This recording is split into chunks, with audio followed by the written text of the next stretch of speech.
Brian Kelly could be in line to replace two key coaching staff members after this season. It's Locked on LSU. Let's go.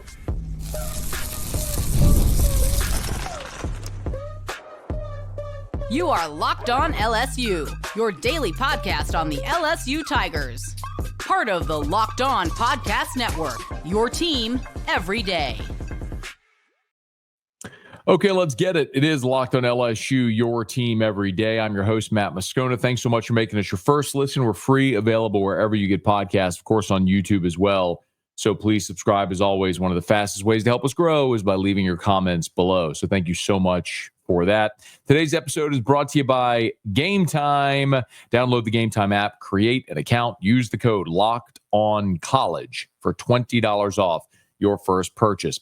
Brian Kelly, could he be replacing both coordinators after the 2025 season? I got a thought on that here in just a second. LSU's hired Ronald Dupree to be the new general manager of men's basketball, and the baseball team's back on the diamond at Nicholls. We'll give you a little thumbnail preview of that coming up here in just a smidge. But I want to start with this because it's not every day that I would look at a list and necessarily give very much credence to it. But LSU's on a bit of a hiatus. It's for spring football. They had a break last week for spring break. And remember, Brian Kelly announced earlier in spring that they were taking the two practices this week and moving them after Saturday's spring game, or the open practice as they're calling it in Tiger Stadium, so as to prolong spring football. So it was interesting that I popped up ESPN.com, and Adam Rittenberg had a piece about 22 assistant coaches, top assistants and coordinators in college football that are primed to become head coaches.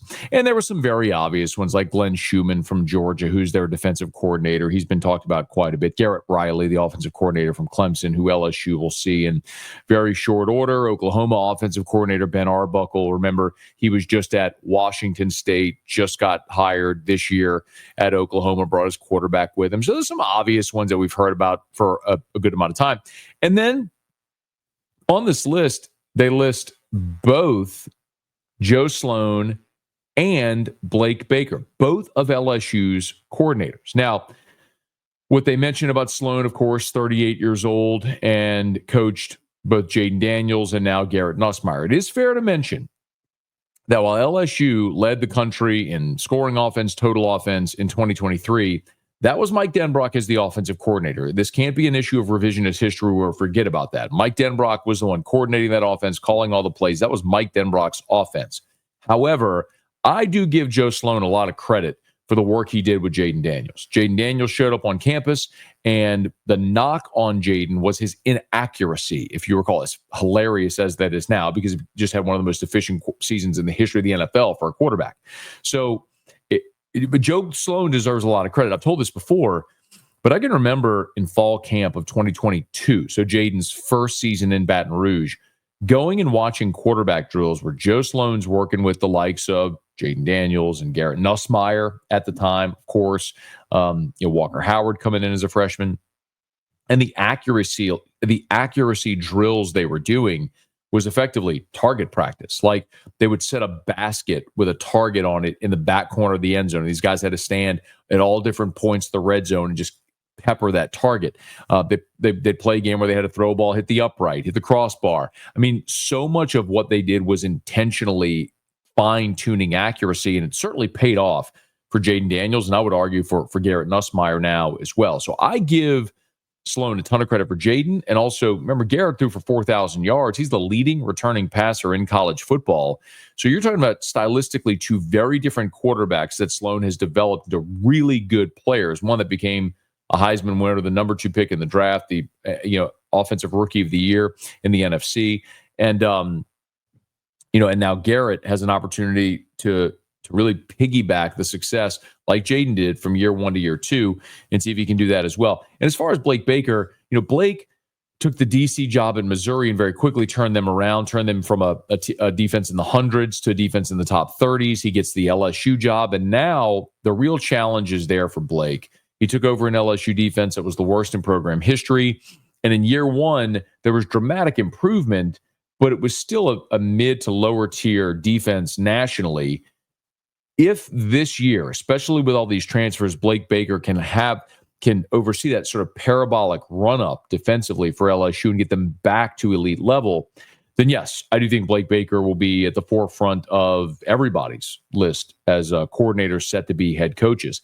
The fact is that successful programs have assistants who are poached. And as odd as it sounds, you want your assistant stolen away, because the alternative is you're no good. The alternative is nobody wants to hire your assistant coaches because your program's not any good and they're not any good. If your assistants are constantly getting poached away, it means you're hiring good people who are doing a good job and then they're getting promoted, which is what you want. This is what happened to Nick Saban endlessly.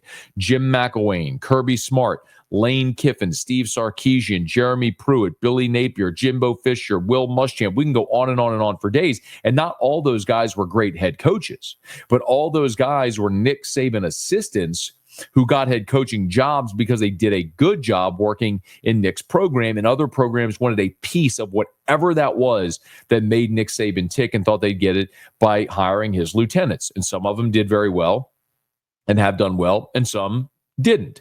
And Brian Kelly has done a good job at replacing his assistants when they've gotten hired away. Just his time at Notre Dame, for example, he hired Bob Diaco, who became a head coach at UConn. He hired Clark Lee, who became the head coach at Vanderbilt. He hired Mike Elko, who became the head coach at Duke and then Texas A&M. He hired Marcus Freeman, who followed Brian Kelly as head coach. The one miss that Brian Kelly had as a DC at Notre Dame was Brian Van Gorder.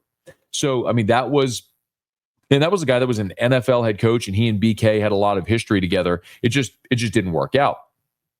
And I would argue, even you look at the Orgeron era at LSU, Ed's big problem, in my opinion, wasn't his personal life after they won the Natty and people said he went crazy. I don't think that was the problem. And I'm not here to judge any man's personal life. Like, what you do in your personal life is your business, so long as it doesn't interfere with what you're doing professionally. So there's no judgment here whatsoever on that. But my opinion is it was more about Ed's inability to hire good assistants. He inherited a ton of great assistants from Les Miles. I mean, Les Miles hired Dave Aranda. Les Miles hired Steve Ensminger. Les Miles hired Corey Raymond. Les Miles hired great assistants. Hell, he hired Ed Orgeron.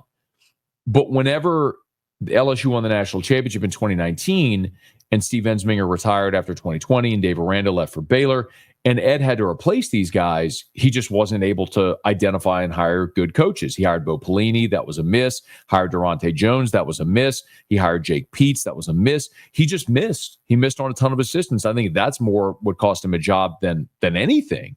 Had he hit on those assistants again, they probably just keep churning along because the talent didn't drop off. Ed was a great recruiter. So I don't mean to be divergent, but the point is the ability to identify and hire good coaching talent is paramount to continuing success. And I think Brian Kelly has shown an ability to do that. Now, if you're wondering the level of interest schools may have in Baker or Sloan, I think it is very sincere. And I'll tell you, the Tulane interest that was reported this past offseason was very real.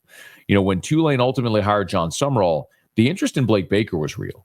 And I think Blake would have taken that job if offered. But sometimes even if there's mutual interest, getting a deal across the finish line, there's just so many variables. And that's not just in hiring a coach. It's in any type of business, any type of deal. Like, there's just a lot that goes into it. I mean, if you ever had a contract negotiation, there's give and take. And sometimes the right time isn't there to reach a deal. But Blake Baker wants to be a head coach and will be. And Joe Sloan desperately wants to be a head coach as well. He's 38 years old. He's a fast riser. He's bided his time. He did almost a decade at Louisiana Tech, and now has been here at LSU as a quarterbacks coach, offensive coordinator. And the next step is to be a head coach, and he'll get there sooner than later. And I think Joe Sloan's going to be a fantastic head coach.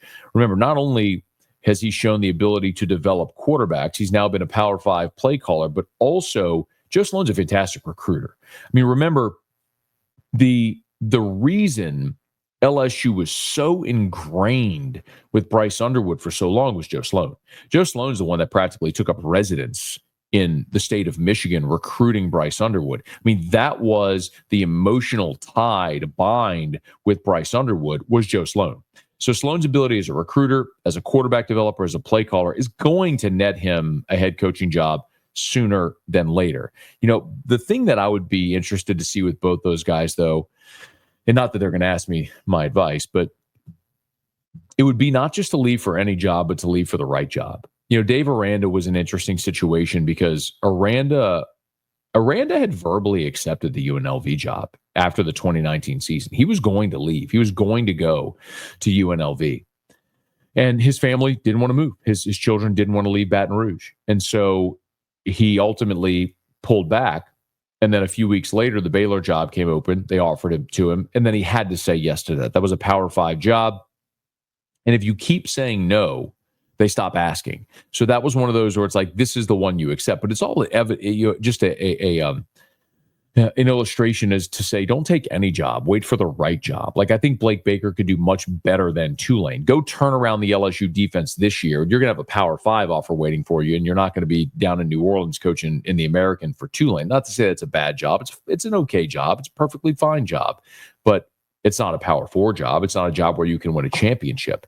Blake Baker, if he turns this defense around this year, which he'll have a chance to do, will certainly be in line for one of those. And if 2025 goes how we think it could or should, then LSU could very well not only be replacing a glut of its talent. Remember, Nussmeier's done, and then all these transfers that we're talking about are all going to be one-and-done guys. Josh Thompson, Braylon Moore, all three of the defensive ends that we've talked about, Patrick Payton and Jamari Butler and Jack Pyburn. You could certainly lose Braylon Moore after one season. Barry and Brown will be done. Nick Anderson, Bauer Sharp is a one-year guy. The point is, you're going to have massive turnover. You're returning offensive guys like Aaron Anderson, Chris Hilton, Xavion Thomas. They're all going to be gone after this season. So you are going to have a massive degree of turnover after 2025 on your roster. And if it goes the way we all hope it will on field, you could very well be replacing both of your coordinators as well, which is why it is so paramount for LSU to get into the playoff and make their run this year.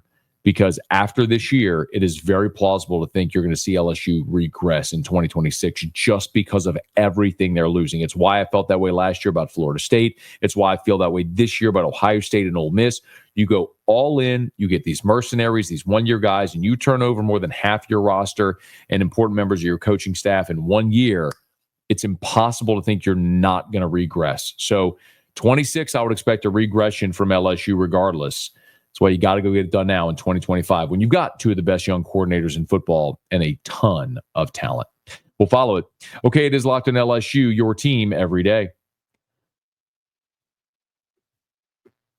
There's nothing like the energy of a live game, whether it's catching a last-minute MLB showdown or soaking in the excitement of an NBA matchup. But finding great seats at a great price, that used to be a challenge. Until I found Gametime. Gametime makes scoring last-minute tickets easier than ever. Prices actually drop as the event gets closer. And with their all-in pricing, you see the total cost up front, so no surprises at checkout. And the last-minute deals are awesome. You can save up to 60% buying last-minute for sports, concerts, comedy, theater, and with seat views before you buy, there's no surprise fees and a lowest price guarantee. You can book with total confidence. So take the guesswork out of buying tickets with Gametime. Download the Gametime app, create an account, use the code LOCKEDONCollege for $20 off your first purchase. Terms apply. Again, that's code LOCKEDONCOLLEGE for $20 off. Download Gametime today. Last minute tickets, lowest prices guaranteed. LSU announced the hiring of Ronald Dupree as the new basketball general manager. What do you think about this? Drop your comments in the comments section. I'd love to know your thoughts on bringing in Dupree. Now, I think most LSU basketball fans, if you're old enough, will remember Ronald Dupree. And sad to say that we're at a point where I have to throw out that caveat, even though Dupree's 44 years old.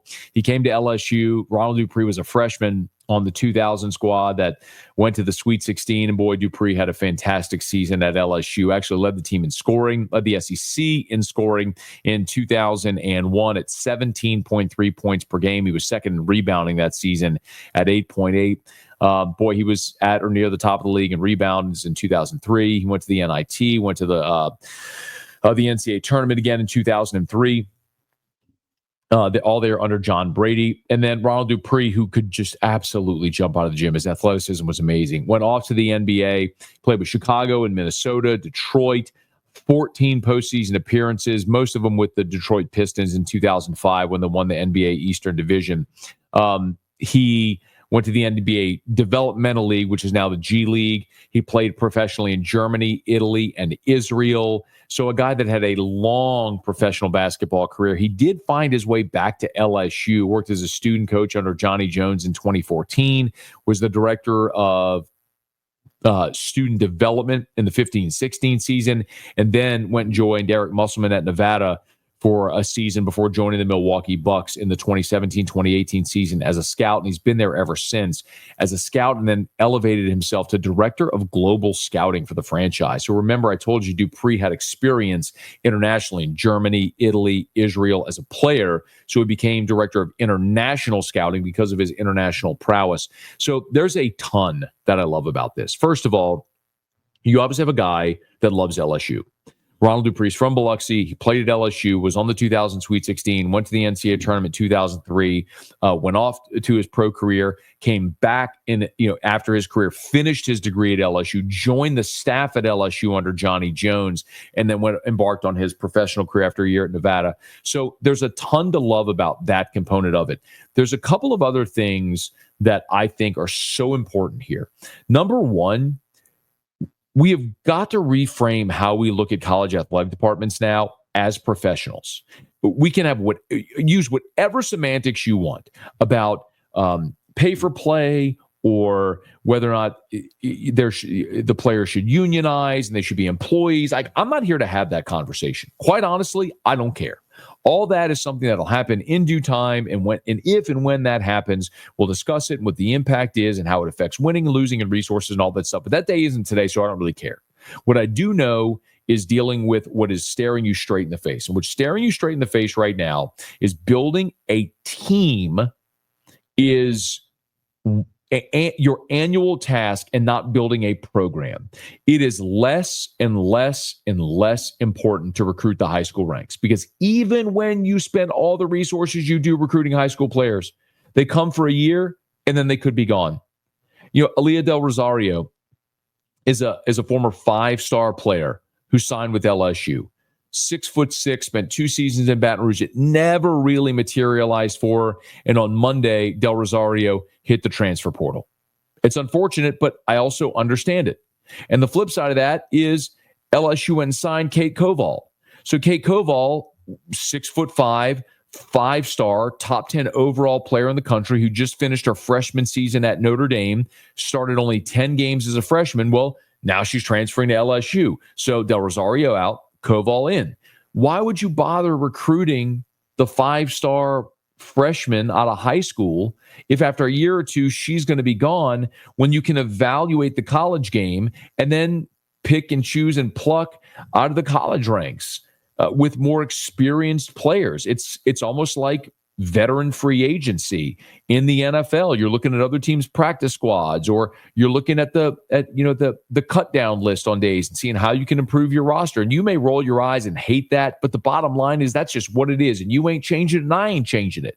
And we got to this point because of a whole bunch of adults that got super greedy and grew college sports in this multi-billion-dollar industry and forgot to involve the players in any way. And if you try to give me a single argument about a college degree, I will throw that right back in your face. Give me a break. You could be 100 years old and go back and get a college degree. I hire people in my line of work, and I'd never ask anybody for a college degree. You want to go be a doctor? Yeah, get your degree. You want to be an engineer? Yeah, get your degree. In the year 2025, higher education, for the most part, is a racket for people who are getting taken for money for a piece of paper they'll never, ever use. I'm sorry, I didn't mean to go on this tangent, but anyone that's going to try to tell me, well, you get the value of an education, keep your education. I'll go make millions of dollars in college and pros and then come back and get my education later. It's an antiquated argument. It's flatly stupid to sit here and try to have that conversation. The bottom line is the adults grew major college athletics into a billion-dollar industry annually. And and everybody got rich except the players. So we are where we are because the adults made the decisions that they made. That's the reality. You ain't changing it, and I ain't changing it. So the bottom line is you ask the question, how do you win in that reality? And what you have to have are people that understand how to build the structure and model of an organization like a professional team does. You need a general manager who can look at your roster and say, where are we weak? Where positionally are we weak? How much money do we have to spend? Who is available that can fill this void on our team to make us better? And then go recruit that person and put an offer in front of them that makes sense. Well, how about a guy that's done that at the professional level and actually scouted both at the college level and internationally to go find players and has been in the ecosystem of a professional organization for the last 8 years? Yes. Oh, and someone who has great love for your university? Yes.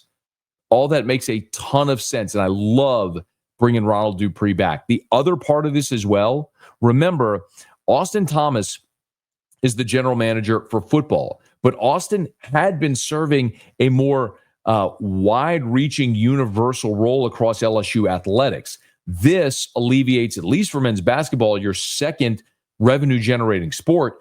This alleviates some of that pressure off of Austin, but also gives the resource to men's basketball that it deserves because it is the second and the only other revenue-generating sport on campus. So if you want to elevate that and maximize men's basketball, then give it the resources it needs to be able to do that. So yes, a guy like Ronald Dupree is perfect for that role. So I love this decision to bring Ronald Dupree back to LSU. So congrats to Ronald Dupree for the new gig. Welcome back to Baton Rouge. Let's get to work because this men's basketball team has been a laughing stock, and they got to get back on track. They've invested the money finally into building a roster that Matt McMahon can win with. Now can you start to build the foundation of something upon which you can continuously and consistently have competitive rosters so you can compete in the toughest, most competitive league in college basketball? Ronald Dupree being added to the LSU staff, a massive get, and I'm thrilled to see it. LSU Baseball back on the diamond. They're at Nicholls on Tuesday. We'll give you a thumbnail preview of that game next. Locked in LSU, your team every day.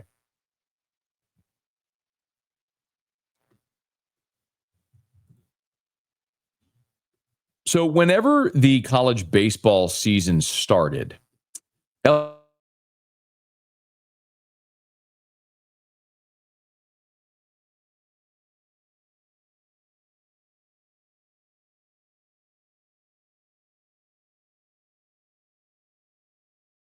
rainy, both schools decided probably not a great idea to go play this game. Let's punt and maybe move it back to a time where it makes sense. Let's look at a schedule. Let's look at the schedule and see where this might make sense. Okay, how about April the 8th? Yeah, weather should be nice by April the 8th. No sweat. Let's move it back then, and LSU will go play at Nicholls. And look, I get it. You don't want to run the risk of getting guys hurt playing in freezing temperatures that early in the season, especially when guys are still getting their arms loose. And plus, for Nicholls, this is a big revenue generator. You want to bring out a good crowd and everything like that. You want to waste it with a bunch of 30-degree temps and people stay home. So let's move it to April the 8th. That'll make sense. And lo and behold, we get a cold snap. The low on Tuesday is 44 degrees. Around first pitch, it should be about 66 degrees with the temps continuing to drop throughout the night. So we'll see what the weather actually ends up being like down in Nicholls in Thibodaux for LSU and Nicholls. But, excuse me, for LSU and Nicholls, this is a pretty good opportunity, in particular for the Tigers. Now, Nicholls is 12-20. They're having a pretty rough season so far. They're 6-12 in the Southland. They dropped 2 or 3 to Houston Christian this past weekend at home in Thibodaux. Brent Herring is the first-year head coach. And remember, he was LSU's director of baseball operations a year ago in 2024. So he left and took the job there at Nicholls. And he's having a little bit of a rough go. So Nicholls hitting 245 as a team, so not a very good offensive team. Their pitching staff is a 6.25 cumulative ERA. Their opponent's batting average is 254, so they are really up against it. Now, remember, Jacob Myers on the LSU team pitched for Nicholls a year ago, where he was one of the nation's leader in strikeouts, but also led the nation in walks. So it might be interesting to see if we get a chance to see Jacob Myers pitch against his former squad there on Tuesday down in Thibodaux. But LSU's dominated this series all time, 61-25 overall. They met last year. They met earlier this year. It was on February 24th. So after that game got canceled, they did play a midweek game in Baton Rouge, and LSU run ruled Nicholls 13-3 in that ball game and beat Nicholls 9-0 last year at the box. Nicholls did beat the national championship team in 2023, however, 6-5 at the end of April the 25th. So this will be the first time LSU goes to Nicholls since 2020. The Colonels beat LSU that day, by the way, 4-2. So it'll be interesting. But all things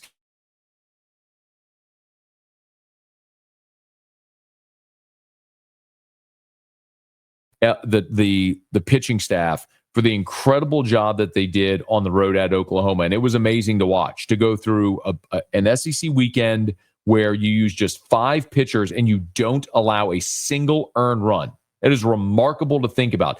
According to the great Todd Police over at LSU, that's the first time since records, comprehensive SEC records started being kept all the way back in 1992. That's the first time since 1992 LSU's gone on the road, played an SEC series, and not allowed an earned run. That is a mouthful to say, with 7 championship teams and 6 since 1992, of course, not including the 91 team. And to not have allowed an earned run is uncanny. So that's awesome. The flip side of it is you didn't get anybody work. So, you're coming off a weekend where only 5 guys pitched. So now you have this midweek game before you hit the road again for a road conference series against Auburn. An Auburn team, by the way, that just took 2 out of 3 against a ranked Alabama team. It's just a good Auburn team that you're going to face going on the road.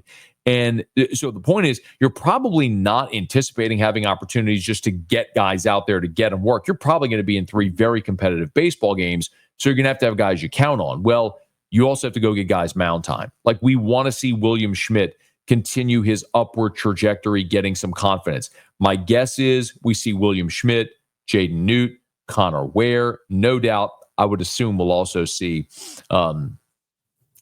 Jacob Myers as well pitch against his former squad. But you want to get guys out there to get them on the mound, get them live action mound time before you go into this weekend on the road at Auburn. So I think it's going to be one of those things where Jay Johnson and Nate Yeske probably roll out 6, 7, 8 pitchers in this ball game, because you're going to want to get guys work after nobody got work this past weekend, and you have a limited opportunity to do it before you head on the road to play Auburn. Because realistically, as exciting as it was to see what happened this past weekend at Norman, you just can't anticipate going through SEC weekends using only 5 pitchers. So we will be keeping an eye on that primarily.